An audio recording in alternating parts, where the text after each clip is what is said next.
Welcome into another edition of the 24/7 Sports Football Recruiting Podcast. I am Blair Angulo. It is Thursday, July 7th, and we are here to discuss a slump of sorts. We're calling it our Summer Slump Series. We talk a lot good. We talk a lot about the great in college football recruiting.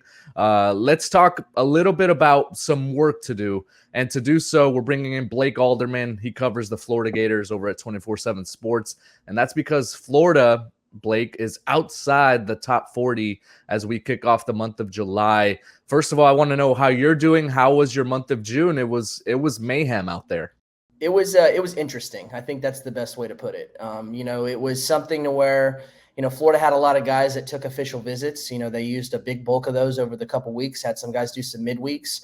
I think the biggest thing was seeing some of these top guys, Jaden Rashada, the 4-star quarterback who was, really heavily trending into Florida before he pushed back his decision date and then eventually committed to Miami. Seeing some of those top targets on Florida's board, quarterback being a big need, that, there were a lot of really big blows for Florida. They landed a couple guys. They've actually been on a little bit of a tear of landing some guys. Their last 4 commitments are their 4 highest guys in their class currently. So there's been some good, but definitely been some bad too.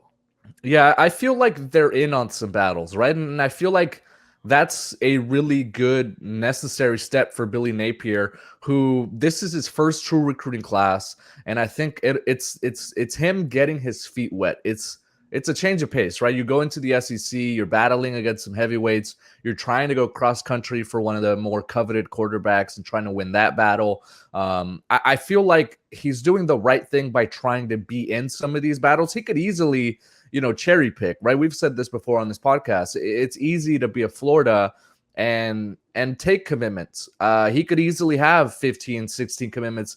I think if they really wanted, they're sitting at 9 commitments right now, which means they've been a bit more selective. They've been trying to win some heated recruiting battles. Do you see that as, Billy Napier and this staff in a way, just trying to feel things out and seeing how they measure up right now? Yes and no. I think that, obviously, like you said, a school like Florida, if they wanted to take in some of these guys, they very well could have. They've seen, linebacker board is one where I can use the example where you've seen a lot of these targets that have been kind of the, maybe plan A, plan B type of guys that have either trended elsewhere or ended up at other schools. There are some other guys they could have easily offered and become a big player for, and they've kind of held steady. That's not to say that, some new offers could go out, because linebacker is, one specifically where I think that they need to start expanding the board, but they have kind of held tight to wait and see where a lot of these guys who have set decision dates for July. I think the plan for them right now is to kind of see how these battles that they're in kind of play out over the next couple weeks.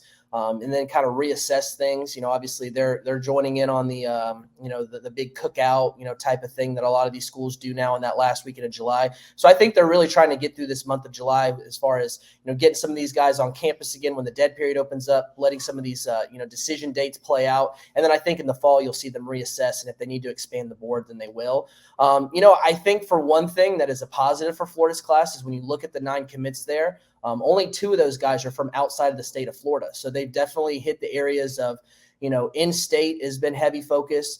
Not only that, but they've really kind of focused on those areas that are in close proximity to Gainesville. those areas like the Jacksonvilles, the central Florida areas where it's not really very far from Gainesville. So they've really hit on those areas. But I think that the way a lot of these battles that have been going out, granted they are in some of these battles, I think easily a lot of these guys could end up at other schools. You look at, a guy like Derek LeBlanc, the 4-star defensive lineman, for example. I mean, I've lost count how many times this guy has visited Florida's campus over the last several months, and he's trending towards Oklahoma. So some of these battles aren't going Florida's way. And I think that's where you kind of get the questions of, man, you've got a guy that has literally visited Florida, like, I'm not kidding, like 20 something times, over this past year, and he's trending elsewhere. So I think a lot of these things, they need to reassess that, it's the first year they're battling in the SEC, kind of figuring out what are they doing good, what are they doing bad, because, it's not going to be easier whenever you're battling against the Georgias, the Alabamas, the LSUs, those SEC teams that are, just stockpiling talent.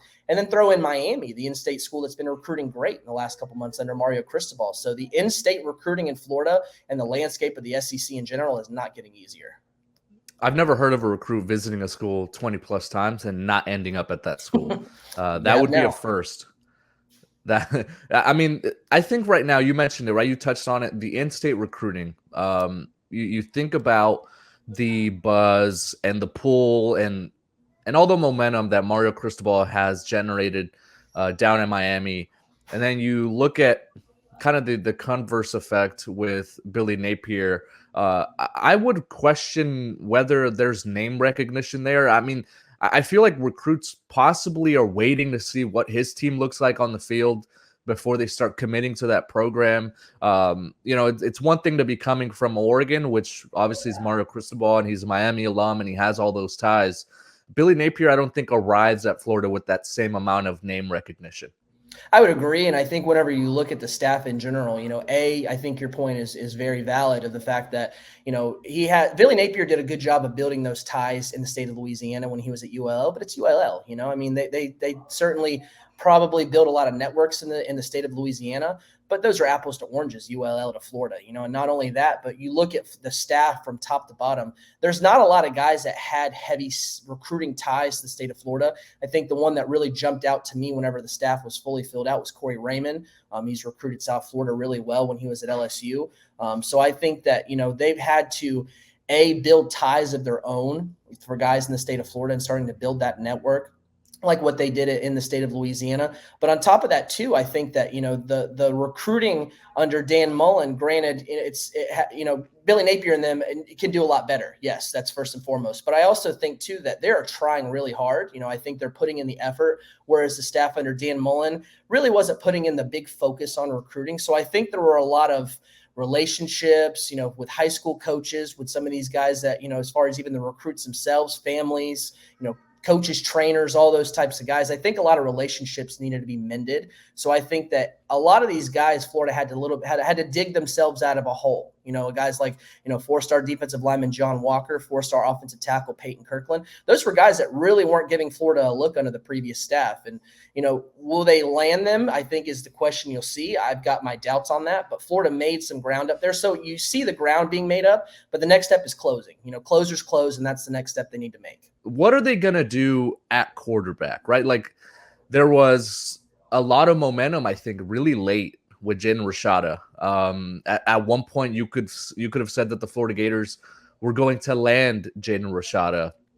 It took that last official visit to Miami that really swayed that recruitment, and I think in a way Florida was maybe left at the altar. I think they possibly thought they had their quarterback in this class. So, we caught up with Marcus Stokes at the Elite 11 finals during the hotel check-in last week, and he's a Florida native. I believe goes to the same high school that Tim Tebow went to. And we asked him, what's the status of your Penn State commitment, having known that Jaden Rashada was Miami bound. And, he said he's sticking with the Nittany Lions. So I'm curious, does this staff go hard after another 23? Do they shift their focus entirely to 2024? Do they maybe look at the transfer portal and try to fill that spot? What would be your assessment? All of the above. I'm taking D, all of the above for that. I think they kicked the tires on some guys like Stokes, being an in-state guy, close proximity, and that kind of that wheelhouse area that I mentioned of where Florida's really trying to put a lot of focus of, those close proximity cities around Gainesville. I would think that Stokes is a guy they kicked the tires on. They actually got to see him throw in the later part of June. He came with his teammates for a 7-on-7 tournament they had on campus. So they got a chance to see him to throw there. I think Malachi Singleton, the Arkansas commit, is a guy that, I think that Florida could look into. He runs that RPO type of system. He seems like a guy that really fits the offense that Billy Napier wants to run. He's actually, I think, first cousins with Creed Whittemore, one of Florida's wide receiver commitments. So there's some family ties there. I think Emory Williams, the guy that is, the quarterback that really turned some heads at Elite 11, who's Miami's second quarterback commit from up in the North Florida area, makes a lot of sense. I think he's a guy that's going to hear from a lot of these schools in general that are starting to look for, their next plan at quarterback. So I think those are some of the guys.